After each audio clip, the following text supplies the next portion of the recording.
Hello everybody! Today and over the course of this video and the next one, we're going to do a very quick little series. Speaking of series, this series is going to be focused on series that I am reading. This is something that I've seen a host of other booktubers do. I thought it would be a lot of fun and a great way to look back at goals that I had originally set for myself and whether they're going to be carried out or not. So today we're going to be focusing on book series that I don't plan to complete, and then in another video we're going to do book series that I do plan to complete.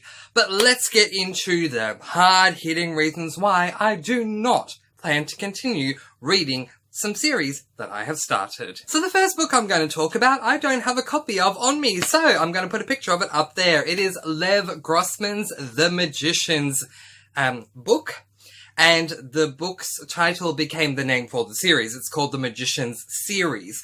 So, well, many years ago, this book was turned into a TV show. I watched every single episode. I fell in love with it.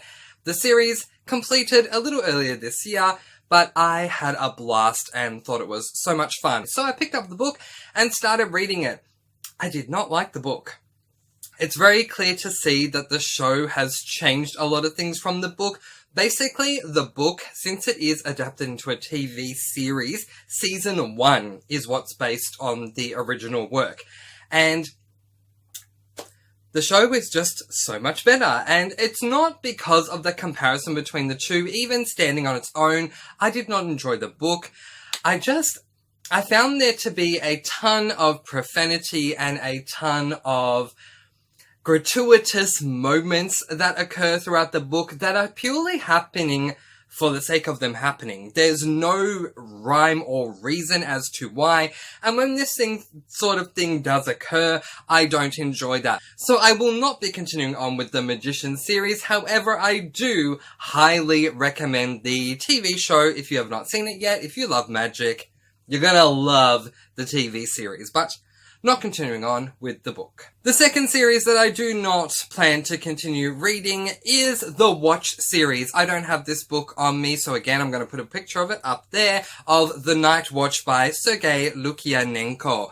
So this is a book that I picked up in April of 2020, and for the most part, I thought it was okay. So this book is heavily based around Russian culture, I suppose, and I really appreciated that side of it. If you're going to give me a book that is heavily shrouded in a certain culture that I know next to nothing about, I will enjoy the cultural aspects, and I did with The Night Watch. But overall, I just wasn't a big enough of a fan of The Night Watch to continue on to The Day Watch, which is book number 2.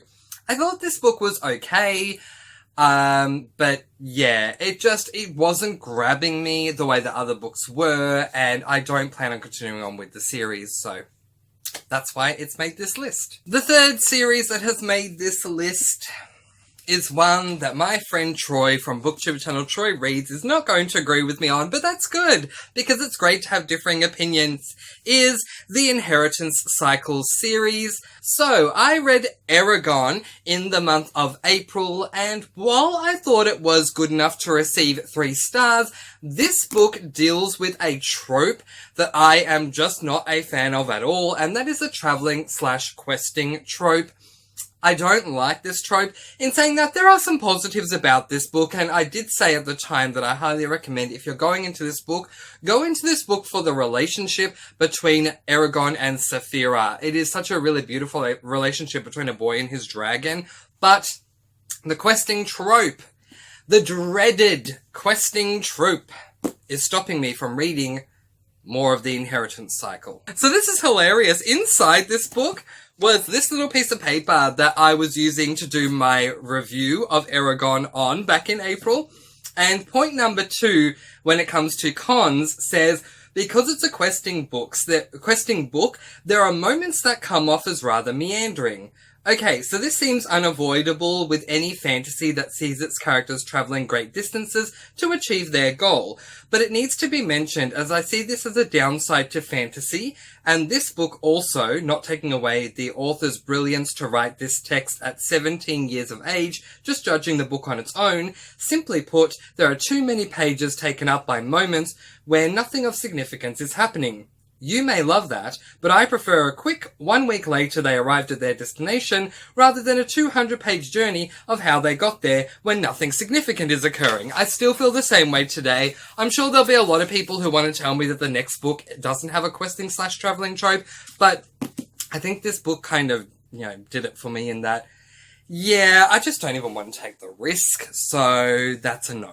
So putting one book back and taking out the book that was right next to it on that shelf is the Fever series. This is Dark Fever, a book that I read in April of 2020. So to cut a long story very short, I was at my local library back before COVID-19. The memories are sustaining me for the moment, but I really need to get back out and be surrounded by books in a library or books in a bookstore. But anyway, we'll get there soon, hopefully. Okay, so while I was at my local library, I came across a book that was really calling out to me, and I borrowed that book without doing any research on it. I came home and did my research, and it turned out that this was something like book number 20 in a series, and while the author does say, because it's actually mentioned in the first page or two, you can read this book if you haven't read the rest of the series, I just felt it would be wrong to just jump straight to book number 20 when I hadn't even read book number 1. So book 1 is Dark Fever, and for all intents and purposes I thought that this book was okay, but overall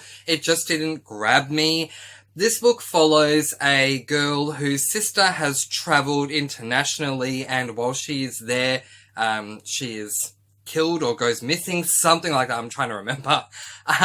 So the sister, the main character, travels internationally to see if she can find her, and while she's there, certain things happen along the way. One of the things, and it's now come back to me, one of the things I did not like about this book is that it is a fantasy, yet it reads more like a mystery, and that really got to me. If you're going to give me a fantasy book, I want to see tons of fantasy elements in this book, particularly a very prominent magic system. I'm sorry, but a massive warning to all future fantasy books that I pick up and decide to read. You're going to be consciously or unconsciously compared to Mistborn.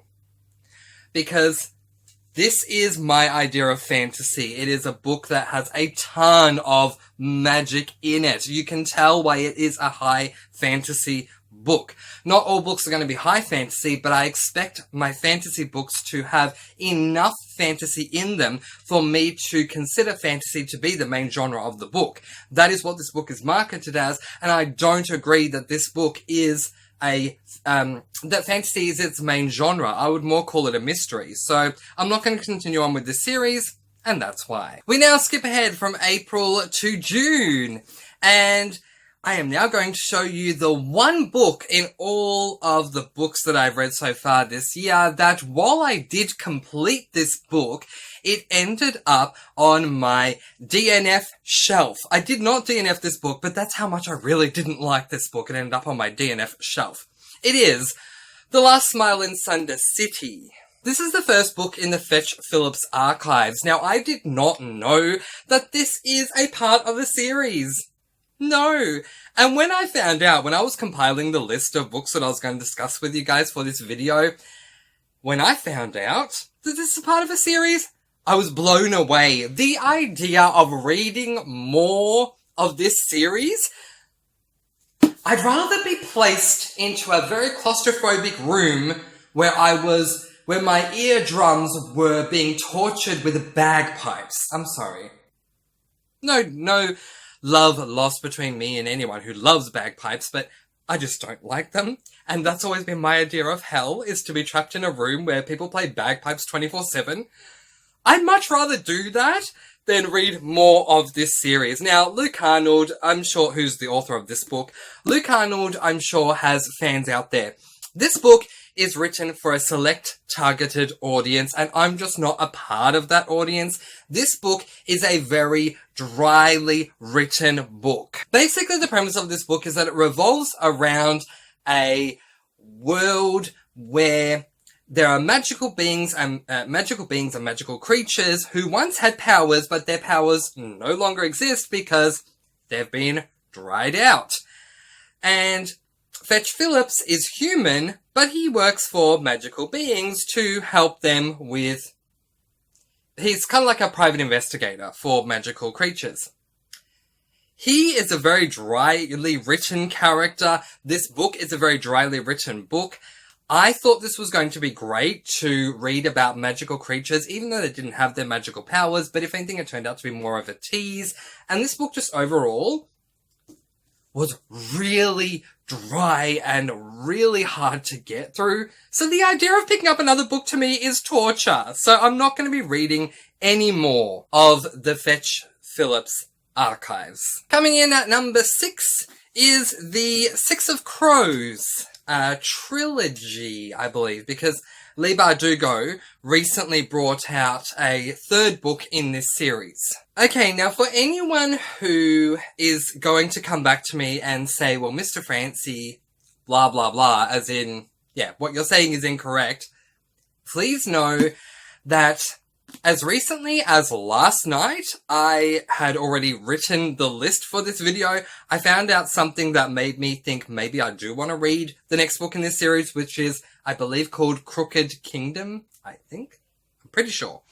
Anyway, if I'm wrong, let me know in the comments. So let's talk about this book and why I didn't like it. So Six of Crows is a multi-perspective book. Now, I've been saying these words for a while, but I want to make a correction to past Mr. Fancy, who wasn't quite, saying this in the correct way. A dual perspective book is a book that has two perspectives. Two. A multi-perspective book is a book that has 3 perspectives or more. This is a multi-perspective book.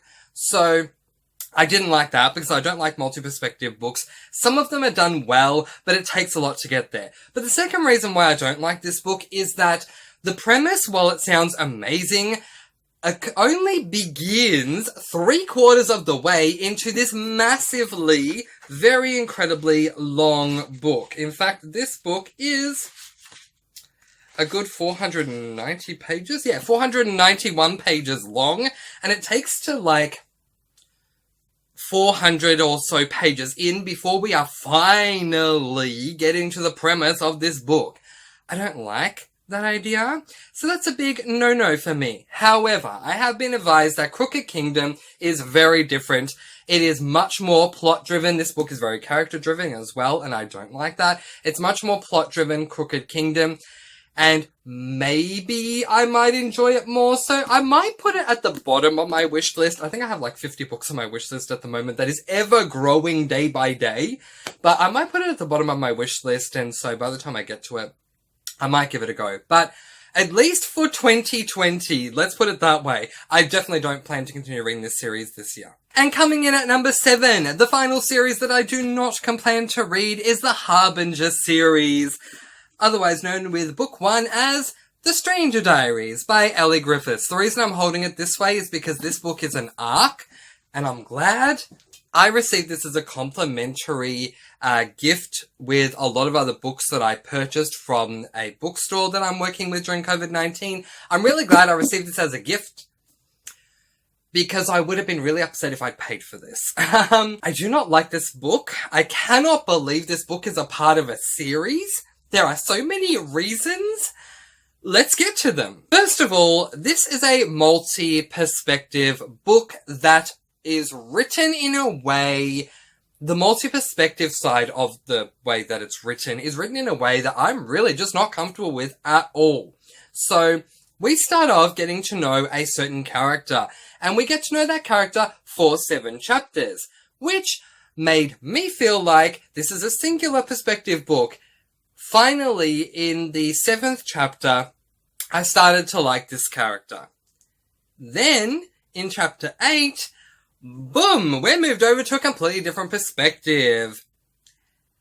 finally, when I started getting on board with that perspective, boom, we move over to another perspective, another 7 chapters after we're introduced to the second one. Don't like that at all. Secondly, the book has some okay moments. I mean, like, if I really nitpick at this book that I gave 1 star to, and I'm very happy that I gave 1 star because it deserved it, there are some darker gothic elements within the book, and I appreciated that, but they are way too few and far between. But now let's talk about the fact that this book is a mystery, which is part of a series which I have not experienced yet. So that's just different for me. I'm not saying that mystery series don't exist, because I've heard of, what's that really famous inspector? Sherlock Holmes. I know there's a Sherlock Holmes series, but yeah, I don't know a lot about mystery series. But the purpose of a mystery book, or at least the thing that most reviewers will rate a mystery book on, is the reveal of the book. So you go through a slog most of the time. You'll go through a slog for 3/4 of the book, and then you'll get a reveal that is meant to blow you away and make you say, you know what, that was a slog that I went through, but the reveal made it so worth it. 5 stars! No, not with this book. This book was painful to read. I did not enjoy the execution of this book at all. Be it writing style, be it character decisions, be it plot choices by Ellie Griffiths, and the choice that was made for the reveal. I enjoyed nothing about this book. So needless to say, I'm definitely not continuing on with this series, because I did not like it. If you've read The Stranger Diaries and you liked it, comment below and let me know what you liked about it, and let's start a discussion about it. I would love to know. I would genuinely love to have discussions with you guys about books that I don't love that you do, or books that I love but you don't, and just have a chat about it. I think it would be great. It would broaden my experience with the book to hear other opinions. But that's the final book that we are talking about today. So those are just some, well, those are all the books, actually. The 7 books that I do not plan to continue reading the series of. So I'm going to leave that there and let you guys go. Peace, blessings, and so much love. I post videos every Tuesday, Thursday, Saturday, and Sunday, and I'll see you again soon. Mwah. Thank you for watching. Please comment, like, subscribe if you would like to, and if you want to see more videos from me. In the meantime, thank you again, and happy reading. Bye, guys. Bye.